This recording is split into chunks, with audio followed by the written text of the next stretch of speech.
Saya bilang, segoblok-goblok presiden. Dia presiden, dipanggil Panglima TNI. Nah, hari ini saudara saya pecat. Berhenti itu Panglima TNI. Nggak bisa ngelawan. Tanya nih sama Pak Gatot sebelah saya ini. Pak Gatot senyum-senyum.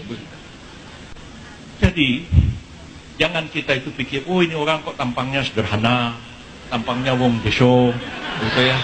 Pas kita pilih jadi presiden, ya. Jangan model Pak Yusril, orangnya berduis, ya. Bajunya kayak Tengku Melayu, katanya kan begitu kan. Baru yang ini, tidak ada pengaruh wajah orang itu dengan kebijakan-kebijakan yang dilakukan. Ya. Bung Karno itu, siapa yang bilang Bung Karno itu tampangnya merakyat? Enggak. Pakai jas putih pentereng, sepatunya mengkilat, kacamatanya Yahud, mereknya Ray-Ban zaman dulu itu. Pecinya bagus. Bung Karno gagah, pakai mobil, bak terbuka. Hobinya koleksi barang-barang antik, patung, lukisan. Siapa bilang Bung Karno merakyat? Enggak merakyat tampangnya itu. Tapi siapa yang mengatakan Bung Karno itu tidak pro rakyat? Sangat. Lah yang sekarang ini tidak ada hubungannya. Wajah itu lah katanya saya ini dibilang diktator, wong tampang saya tampang wong deso. Nggak ada urusannya. Tampang wong deso nggak deso itu bisa aja jadi diktator. Tampang deso nggak deso bisa aja pro asing, tidak pro kepada rakyatnya sendiri. Allahu Akbar.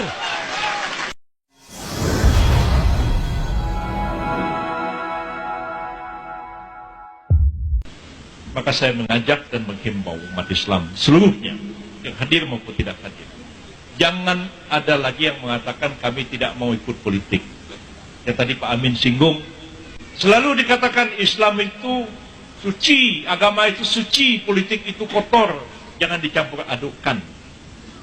Kita nggak peduli sama politik, lantas orang lain yang memegang kekuasaan politik baru tahu seperti yang dialami oleh Hizbut Tahrir Indonesia. Dulu-dulu diajak politik, oh nggak mau. Kami mau khilafat. Yang ini togut. Kami nggak mau. Lalu nggak mau nyoblos, nggak mau ikut pemilu, nggak mau apa, nggak mau apa. Begitu datang Jokowi jadi presiden, selembar surat diterbitkan, dibubarkan HTI, mereka nggak bisa bikin apa-apa. Saya bilang pada orang HTI, ya, segudang kepintaran itu tidak ada artinya dibandingkan dengan segenggam kekuasaan. Presiden itu ya, walaupun goblok, ya, saya nggak sebut namanya siapa, ya, saya nggak bilang siapa-siapa. Ini presiden dalam artian umum. Walaupun orangnya itu goblok, ya, segoblok-goblok dia itu, dia presiden. Kami ini, saya, Pak Amin dan lain yang ngaku-ngaku pintar ini, nggak ada apa-apanya. Kita bukan siapa-siapa.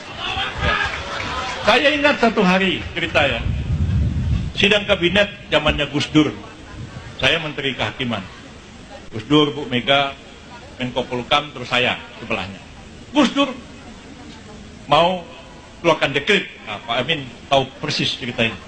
Mau keluarkan dekret, mau bubarkan DPR MPR, mau menghidupkan TAP MPRS 25 tentang larangan PKI dan larangan penyebaran Marxisme, Leninisme dan sebagainya. Wah, Gus Dur ngotot. Saya keras ngomong di kabinet. Saya bilang, minta maaf Bapak Presiden, saya Menteri Kehakiman harus menjelaskan dari segi hukum. Saya jelaskanlah dekret tahun 59 itu kayak apa. Tidak mungkin ada dekret tanpa didukung oleh kekuatan militer. Ya. Karena dekret itu adalah revolusi hukum. Benar atau tidaknya bukan diukur di awal, di ujung. Kalau dia bisa pertahankan dekretnya itu, dekret itu menjadi sah. Kalau tidak, dia bisa dituduh sebagai pengkhianat, bahkan dituduh melakukan kudeta. Yang kedua, saya katakan, hidupkan PKI ini bisa jadi heboh besar. Wah, saya ngomong panjang lebar, Gus Dur marah, ambil ketok palu, kabinet skors. Saya sempat ditegur Ibu Erna Witular, kenapa itu menteri kok ngeritik presiden dalam sidang kabinet? Ya bagaimana nggak ada kritik, masa mau ngidupin PKI yang benar dong? Ya kan? Masa mau dekret, masa mau apa, masa saya diam? Begitu Gus Dur ketok palu, saya lari-lari keluar kabinet. Saya dikejar sama 3 jenderal. Pertama namanya Laksamana Widodo AS, kedua namanya Susilo Bambang Yudhoyono, ketiga namanya Agung Gumelar. Pak Agung bilang, bos, jangan kenceng-kenceng jalannya. Saya bilang, saya mau pulang aja. Besok juga saya dipecat sama Gus Dur. Ya. Saya bilang, tar dulu, bang, om dulu. Pak Widodo AS bilang, bang, kami sependapat sama Bang Yusril. Gak benar itu presiden. Masa mau bubarin DPR, masa mau... Loh, saya bilang, kenapa tadi tidak ngomong? Ya. Jawabnya apa? Ya, kita ini prajurit. Mana mungkin kami ini akan melawan panglima tertinggi? Nah, itu dia.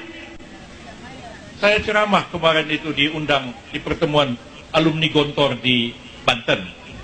Di sebelah saya Pak Gatot Nurmantio. Waktu itu belum pensiun nih. Masih jenderal aktif walaupun bukan lagi panglima TNI. Saya bilang, segoblok-goblok presiden. Dia presiden. Dipanggil panglima TNI. Nah, hari ini saudara saya pecat. Berhenti itu panglima TNI. Nggak bisa ngelawan. Tanya nih sama Pak Gatot sebelah saya ini. Pak Gatot senyum-senyum. Jadi, jangan kita itu pikir, oh ini orang kok tampangnya sederhana, tampangnya wong deso, gitu ya. Kita sudah pilih jadi presiden. Ya, jangan model Pak Yusril, orangnya berduis, ya, bajunya kayak Tengku Melayu, katanya kan begitu kan. Begitu yang ini. Tidak ada pengaruh wajah orang itu dengan kebijakan-kebijakan yang dilakukan. Ya. Bung Karno itu, siapa yang bilang Bung Karno itu tampangnya merakyat? Enggak. Pakai jas putih pentereng, sepatunya mengkilat, kacamatanya Yahud, mereknya Ray-Ban zaman dulu itu. Pecinya bagus. Bung Karno gagah, pakai mobil, bak terbuka.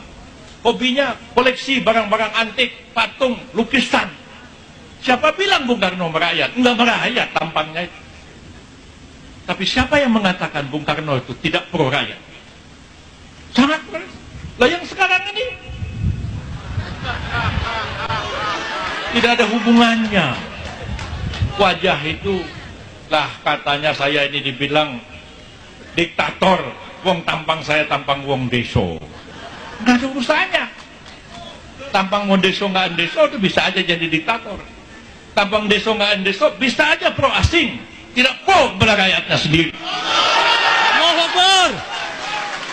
Jadi pesan saya kepada kita semua, ya, jangan lupakan politik ini.